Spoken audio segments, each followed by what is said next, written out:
Samantala, mariing pinabulaanan ng National Police na nagkasasila ng checkpoints sa ilang bahagi ng bansa para harangin ang mga miyembro ng religious group na nais lumahok sa isinasagawang kilos protesta sa EDSA.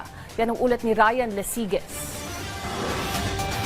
Kuha ang video na ito kahapon ng isang miyembro ng religious group galing sa Cavite na patungo sana sa Maynila para makiisa sa isinasagawang kilos protesta sa EDSA People Power Monument. Ang bus, inarkila ng mga miyembro ng religious group. Pero bago pa man sila makatawid ng Maynila, pinara na umano sila ng mga pulis sa bahagi ng Cavitex. Git nila, ginawa umano ito ng PNP para pigilan sila na makadalo sa aktibidad. Pero ang PNP, itinanggi ito. Ayon kay Acting Chief Public Information Office, Police Colonel Allen Reyco, normal para sa PNP at bahagi ng kanilang trabaho ang pagsasagawa ng checkpoints.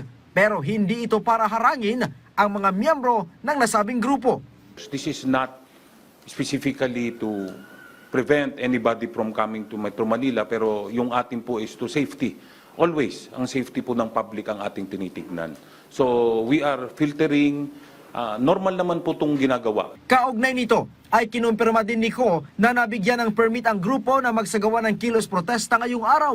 Ito ay mula alas 8 ng umaga hanggang alas 8 ng gabi. Papayagan din ang mga ito na maghakot ng hanggang 100,000 makikilahok sa protesta. Late in the afternoon ay nag-apply po sila and it was granted early in the evening po ng Quezon City Government for today's activity or gathering. Sa kabila nito ay pinag-aaralan pa rin nila ang pagsasampa ng kaso laban sa mga organizers ng kilos protesta dahil wala daw permit ang mga ito para sa isinagawang rally kahapon. Sa gitna ng ikinasang aktibidad, 7 pulis ang nasugatan habang isinasagawa ang kanilang tungkulin. Samantala kinumpirma din ni Ko na pinakawalan na ang 3 naaresto kahapon sa kasagsagan ng protesta.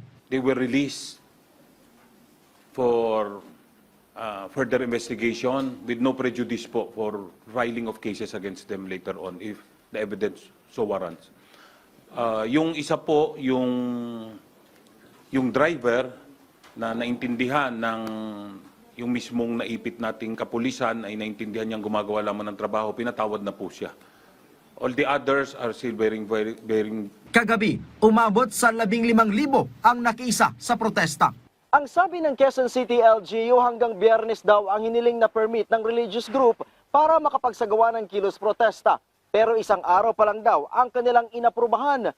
Pero hindi pa dapat dito matuwa ang mga motorista dahil maaari daw silang ma-extend kung magiging maayos at organisado ang kanilang kilos protesta. Mula dito sa Campo Crame, Ryan Lesiges para sa Bayan.